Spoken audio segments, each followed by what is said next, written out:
Hello and welcome to ACS Golf and this week's review. I'm looking at this, the Taylormade Sim drive from 2020. Now the reason I picked this up is actually I did a video a while back where I put the QI10 versus the Sim 2 Max and did a little face off to see how well these clubs performed against each other, newer versus older. And one of the comments down below was like, could I have a look at the Sim Max? Now I haven't managed to pick up the Sim Max yet. I will do at some point this year, and then I'll talk about that result against the QI10.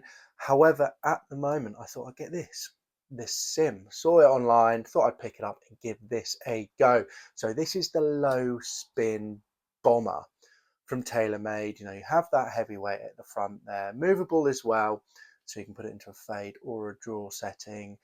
So I thought I'd give it a go, test it for you guys and see how well this 2020 club performs. This is 4 generations old now. You have the QI10 in front of it, Stealth 2, the Stealth and the Sim 2 as well. So the fifth, 4 generations old because there's 4 generations. So there you go. So as always, what I'm going to do is I'm going to show you a closer look of the club first. You can have a look at this beauty, come back here, go for all the technology, get down to the range and throw some figures at you, and then come back here for the ACS Golf scale. And I'm going to say it straight away, to be honest, I was really surprised about this club. Not necessarily surprised about the distance. I knew it'd be a low spin bomber, but maybe about the fact that I could potentially put this in the bag myself. So there you go. All right, so without any further ado, let's have a closer look at this club.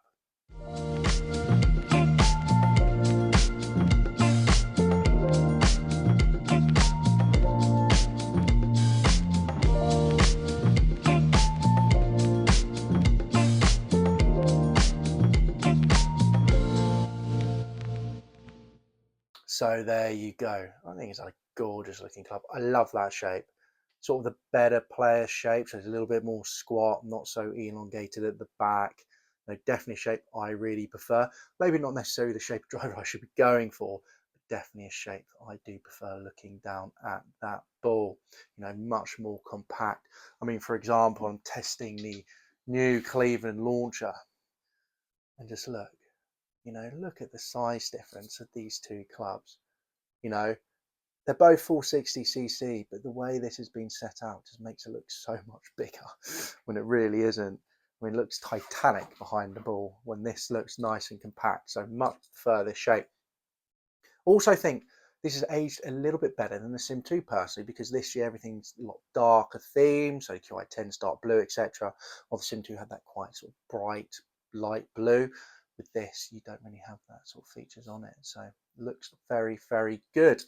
Now, going into the technology aspect of this drive from 2020, obviously you'd have heard a lot of this already because Taylormade haven't, changed a lot of it over the years. It's all very much the same. They have just refined everything like a lot of the big brands are doing. The only difference is obviously you do not get a carbon face in this. That was brought in with the Stealth in 2022. Now, let's read the spiel from Taylormade's website. So, Sim Driver Shape in Motion. We reshape the driver so you can reshape your game. In our limitless pursuit to help golfers improve, we've discovered a new shape of driver performance. An asymmetric sole design and powerful new inertia generator combined to increase aerodynamics and speed at the most critical stage of the swing. Perfect. As always, saying all the right features here. So here we go. So forgiveness has gone from aero with asymmetric sole and inertia generator. The reshaped shoal design optimizes club head speed and enhanced aerodynamics in the most critical stage of the swing. The inertia generator positions weight at the extreme rear for increased forgiveness and is strategically angled to reduce drag on the downswing. And there you go. So this is basically the inertia generator there, and you have that weight at the back there with the Max and the Max D. Obviously, you've got a bigger weight with this being the Sim model, so low spin. You've got a lighter weight there, and obviously a heavy weight at the front there. Moving on, speed injected twist face. So you've got ports here. So this is something they haven't. I don't think they're still using it. Definitely don't have it with the carbon face. Did have it with the Sim too, but then I think they stopped it when I went to that carbon face. So speed injected twist face. So each sim, so that's Sim Max, that's Sim Max D, driver head has individual calibrated and injected to reach the threshold of the maximum legal limit of ball speed. So there you go, maximum legal limit of ball speed. Also, that has not changed over the past couple of years. So, you know, it's on the Stealth 2 and obviously the QI10 have all been built under the same parameters that this was built. The revolutionary face curvature reduces side spin and delivers straighter shots on off-center strikes, and that's the twist face there. And then you've got obviously the inject speed inject there that goes along the bottom of the club. Twist face, you either love it or you don't. I do personally find with twist face, normally my shot is a draw, so it comes out to the right and then draws back around. And normally, if I put a good swing on it, in the middle of the fairway, with this, sometimes with a twist face, it can just come out right and then just stay right. Be massive, but just right. So sometimes a twist face, you either love it or you hate it. I played the Stealth 2 last year and absolutely loved it. I did have that issue there, and I've changed clubs this year. I haven't actually got Taylormade in the bag. I don't seem to have that problem anymore. Obviously, every now and again I do have a push, but generally I have that, you know, out to right and draw back in. Moving on. So make it personal with sliding weight technology. So there you go. Provide adjustability and personalization to optimize the club for individual trajectory and ball flight preferences, up to plus minus 20 yards of draw to fade bias. So this was only in this model, didn't have that in the Sim Max and did not have that in the Sim Max D. So there you go there. So weight, move it down to the toe, well, sorry, to the toe, heel. Anyway, move it down there for obviously for draw, and then move it up there for fade. So there you go. So there's the heel and there's the toe. So yeah, heel, draw, toe, fade. Now we got there in the end. Moving on, obviously you got your sleeve, which is the same throughout all of the TaylorMade drivers for the past couple of years.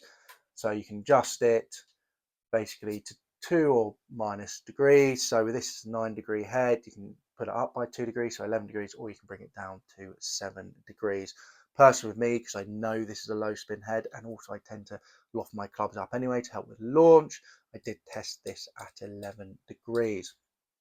And just going on as well, actually, talking about the movable weight, I did move that around. Do I think it's 20 yards? Either or, I don't really, but it does affect it, so do be aware of that.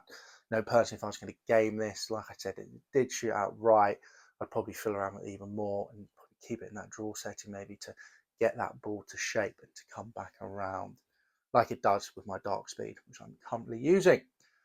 Obviously, be aware with the loft change, it does change the lie angle. So if you increase the loft, it tends to close the club face, a bit more of a draw. If you decrease the loft, then it tends to open the club face a little bit, so it tends to be a bit more of a fade. So do be aware of that. So there you go. There is all the technology when it comes down to this club. Just to go between the differences between the Sim Max, and the Sim Max D, all were 460cc. However, they did change the face size with these clubs. So the Sim was mid-size, the Sim Max was larger, so it's 8% on the Sim, and then you had the Sim Max D, which was 18% versus the Sim. So obviously increasing that club head, you know, added forgiveness, but also just more surface area because you're going to be hitting hitting all over the club face if you're going for those type of clubs. Obviously with this club, with the weight at the front, you tend to get a lower launch. With the Sim Max was a mid launch, and then the Sim D is a high launch. So there you go. There's all the technology that is in this little beauty. Now let's get down to range. I'm going to throw some figures at you, some very good figures at you, and then we're going to come back here for the ACS Golf Scale, and I'll just talk a little bit about this compared to the Stealth 2 Plus that I reviewed this year as well. All right, we'll see you back here in a second. Here I am down at the range. Now for a driver, I'm sort of normally looking around a carry of 225 yards, total distance around 250 yards, and a ball speed around 150 miles per hour, and a swing speed normally around 98 miles per hour. Now with the Sim, I absolutely smashed it. So had a carry on average of 229 yards, total distance of 259 yards, a ball speed of 152 miles per hour, launch angle 11 degrees, height 23 yards, and a swing speed of 99.3 miles per hour. So proper 1 mile per hour higher than I normally would. And I was really, really happy performance. I had a few carries actually around the 250 yard mark. The longest on the day was a total of 279 yards with a ball speed of 156 miles per hour. So it performed really, really well. The carry, unfortunately, was down, wasn't as high as you'd hope if I had a few carries around that 250 mark, because if I didn't quite get the launch right with this club, because it is low spinning, it was only going around 209 yards total carry, but then rolling out to 260. So not the end of the world, but in the middle of winter in the UK, don't think the ball would go very far. So there you go, and what some great results, to be fair. Just like the Sim 2 Plus, if you get the launch right, even with a, slow swing speed such as myself, averaging 98 miles per hour. I mean, obviously on the day, I was around 99, which is great, and a few over 100, which is really good for testing a club like this. You know, if you're using a low spin driver and you're around that 98, or well, around my sort of swing speed, you need to make sure you get the launch right. If you don't, you're not going to get any carry. So do be aware of that. But there you go. So happy days. Now, as I mentioned, some really good results with the club. On average, 129 yards carry, probably about right, to be fair. Total distance 159 yards. Did get that rollout. Ball speed 152 miles per hour. Fantastic. I'm normally looking around 150. So launch at 11 degrees. There's a few that came out a bit lower. Really I want that sort of 12, 13, 14 to maximize this. And a height of yards today, for some reason, 23 yards, and obviously swing speed averaging 99.3 miles per hour. So really, really happy with those performances, and especially a few hits where I absolutely got it perfect. I had 2 carries of 250 yards, unheard of for me. Really happy with that. The total distance of 279 yards, ball speed up to 156 miles per hour. When I got that launch angle, like I said, 12 degrees, and managed to just absolutely nail it. So I got the swing speed up over 100 miles per hour with that.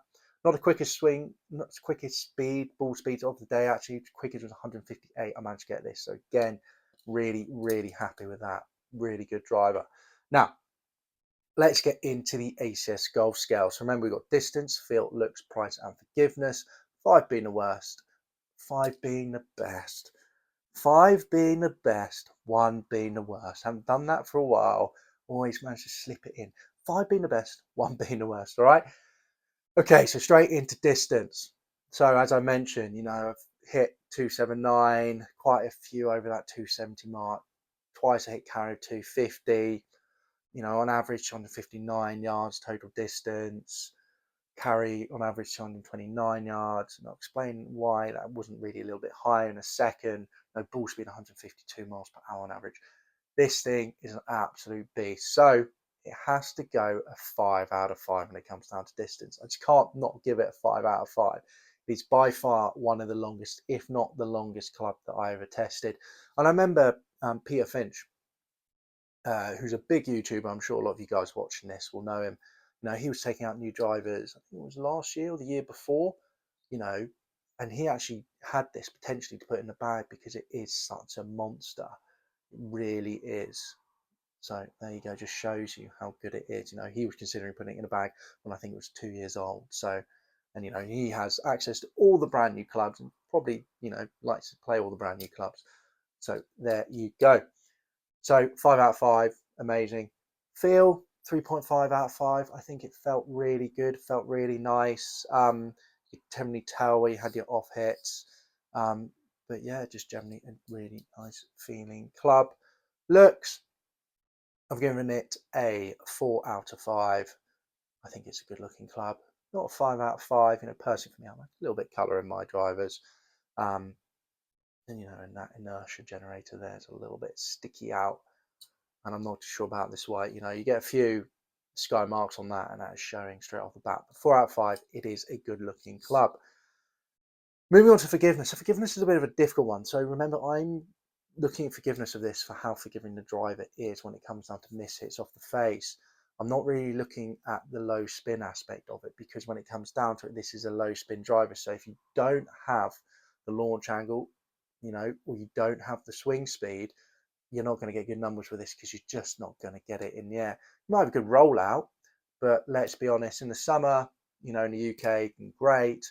If I'm playing this in the winter, then I'm not looking at total distance really, because I know I'm not going to get that. You might get 5 to 10 yards maybe roll out, but I'm not going to get 20, 30 in the winter over here in the UK. So do be aware of that when I talk about the forgiveness. But for me, forgiveness overall though, when you have the right swing speed or have the right launch, 3 out of 5, not that much of a drop off. To be fair, I did have one shot, I dropped down to 144 miles per hour ball speed.